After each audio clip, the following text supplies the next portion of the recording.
Our guest today is Jeannette Dupuis, and Jeannette is a lakefront property owner here in the Haliburton Highlands and someone that has a real commitment to lake health.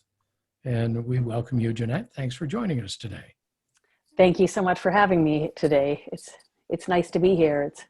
You are in Haliburton County, and you've been here for a few years now.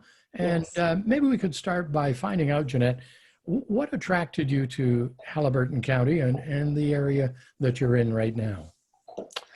Well, when I moved to Ontario when I was in my mid-20s, and I started hanging around with a group that went to a cottage in the Haliburton area every weekend. And I'd grown up in a family that wasn't very outdoorsy, so this was kind of my first exposure to something like this, and I was amazed, and it became my dream immediately that someday I wanted to have my own cottage, and ideally, I thought I'd love to live up there. And Wow. so, and then shortly after that, I started doing canoe trips as well in Algonquin and in the Kawarthas. I've always loved this area, and I feel so lucky that several years ago, we were able to make that dream come true. That's wonderful. That's wonderful. And tell me, living there on the lake, what are the things that are most important to you about the environment that you're in? Well, swimming is my biggest passion. As soon as it becomes anywhere near warm enough to swim, I tend to be in the lake at least once a day, if not more. I have a dog, and we go down to the lake every single morning when we get up, and we both sit there and we look, and we love to watch like the ducks and the loons, and sometimes we get lucky and see a blue heron, and the fish. My dog is obsessed with fish too. We'll both look, and if either one sees a fish, we'll make a little noise, and the other one will come rushing over to check out the fish.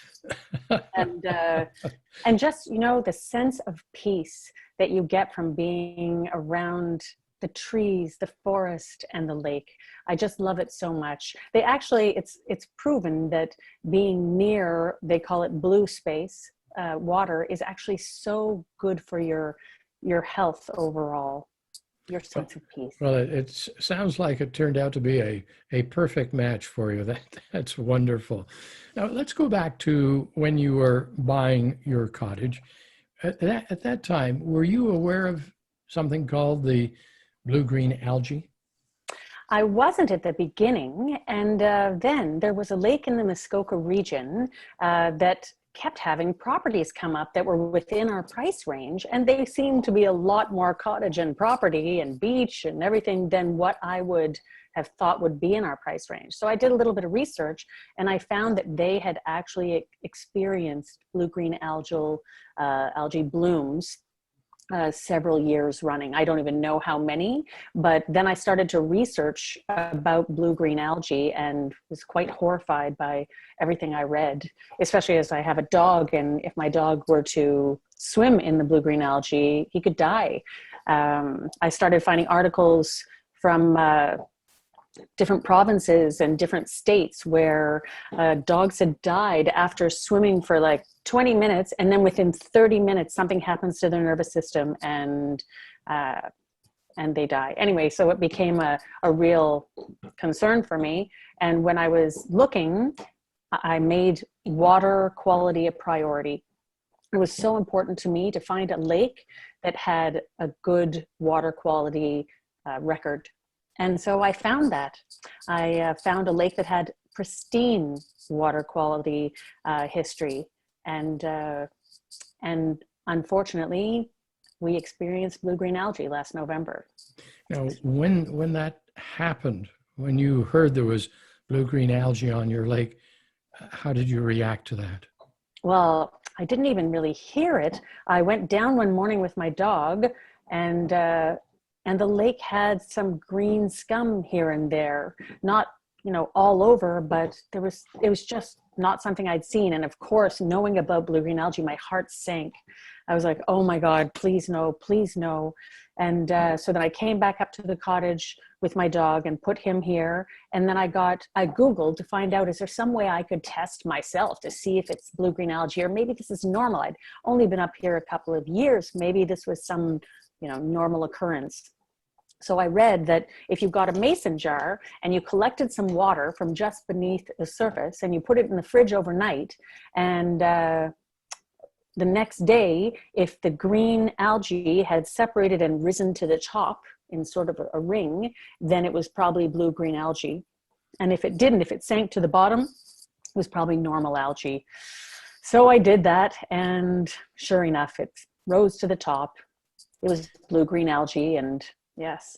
And then we started to get communications from our lake steward regarding it, and they had it tested. We're very lucky. Anyway, that would be a horrible moment for you, and I'm sure for everyone else on the lake as well. Yes, it was so awful. I really couldn't even believe it. I couldn't believe it.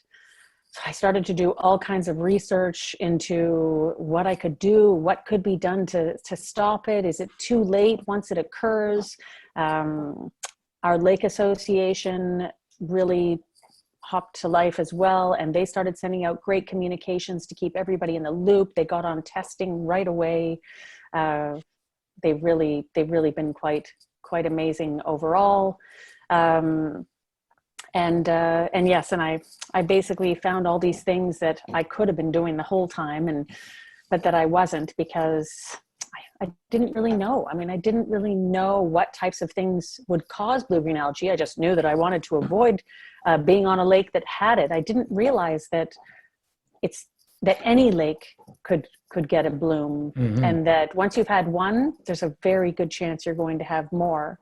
And yes, I was quite shocked. When that happened and everybody started reacting to it, did that change how you were living on the lake?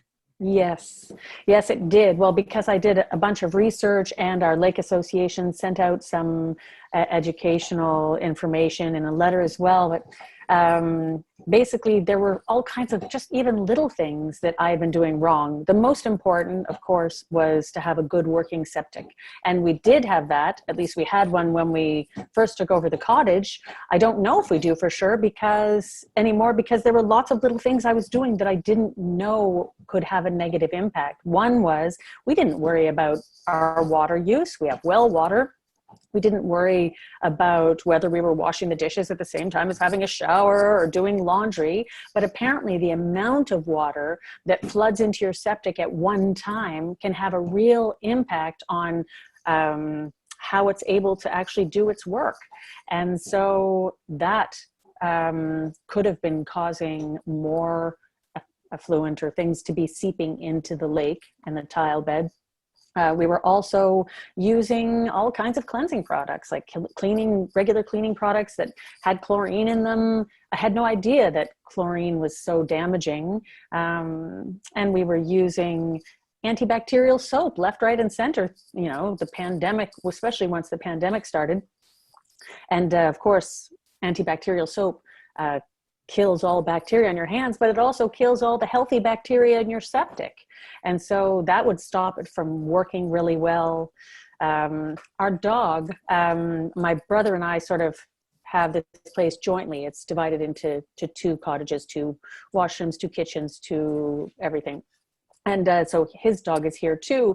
And if the dogs were to go to the washroom and do their business in the foresty part of our property, we didn't worry about it at all. But apparently feces are a huge carrier of phosphorus. And so that's a lot of phosphorus going into the lake. As soon as we have rain runoff, we're on a slope as well, going down to the lake. So that was another thing we started doing differently.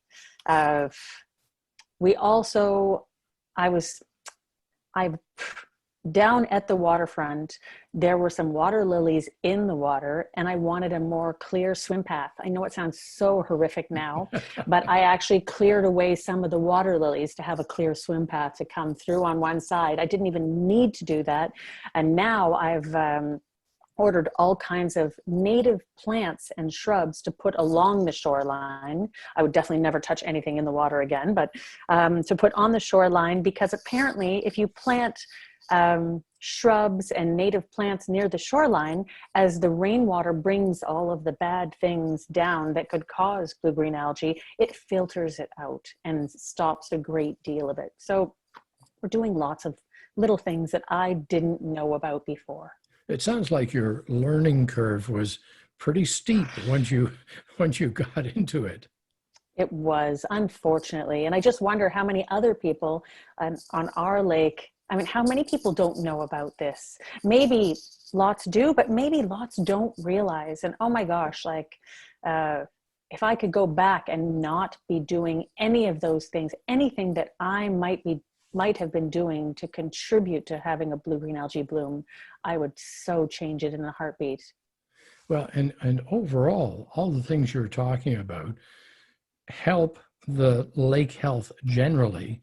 Even if you don't get a blue-green algae bloom, you're still helping the health of the lake, which affects the fish, affects other aquatic life, and water lilies and plants that grow in the lake. So it Yes. certainly, these are all incremental steps that people can take. And I would gather that you're pretty passionate about it now. I am. I feel like a huge cautionary tale. And not that we caused the blue-green algae on our lake. There are many contributors, but certainly we contributed by not doing all the things that we could be doing to avoid it.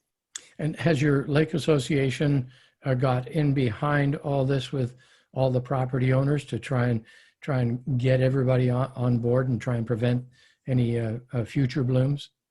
Yes, and there are ongoing campaigns and efforts by our lake association and within our community overall to try to educate people, because a big part of it is education, just knowing. And you know, all of the information was already out there, but sometimes, sadly, if you're not impacted by it, you don't pay as much attention as you could. Mm-hmm. We talked to Paul McInnes about the Be Sure campaign, and those ads are running both on radio as well as newspaper. And they're pretty good learning devices, aren't they? Yes, yes, I'm really enjoying those. One came on the radio the other day, and it just it really drives the message home. And I went on the website, and it has some great information as well as a petition actually that I signed, and I got my brother and family and other people to sign as well. That's in support of a shoreline preservation bylaw that will actually put into law that people have to maintain healthy shorelines. And it's only because we all want to have healthy, clean lakes that we can swim in. You know, if blue-green algae occurs year after year, it will ultimately kill the fish. It will kill the birds. It will stop us from being able to swim in the water. Me and my dog, our friends, I mean, just the whole lifestyle I envisioned by moving up here would be very different if we don't have a lake that we can enjoy. And on top of all that, of course, there's an economic reality too, that this can affect your property value. Yes, there is. Well, looking at the lake I referred to earlier in the Muskoka region, where all kinds of properties were coming available at prices that were much lower than what they should have been. And it was just because of blue-green algae. That is, you know, a hard, cold reality. I mean, I hope to be here for the long haul. And so selling wasn't something I was thinking of before. And now I don't even know if we'd be able to afford to sell, because who knows how much money, if blue-green algae were to continue, who knows how much we would get for our cottage. Can I take it that you're going to be paying particular close attention to the development on the shoreline preservation bylaw? Yes, I will. I'm going to try to get involved in my community in any way I can to try to, it's really to try to help everybody, to help all of us enjoy the wonderful beauty that we're so lucky to have in our lakes. Summing up our conversation, Jeannette, what would your message be to lake property owners in Haliburton County?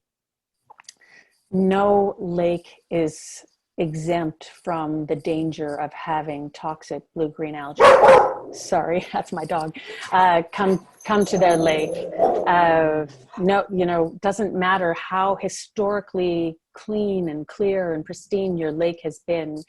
Climate change combined with other things can easily bring blue-green algae bloom to your lake too. Do everything you can to stop, prevent, or mitigate this, because once it's here, it's apparently so much more difficult. It's it's much easier to prevent than it is to stop once it's arrived. So do what you can now. Jeannette, thanks for sharing these thoughts. It's good to chat with you today, and I wish you a bloom-free summer. Thank you so much, Mike. And yes, I wish a bloom-free summer for everybody in Haliburton.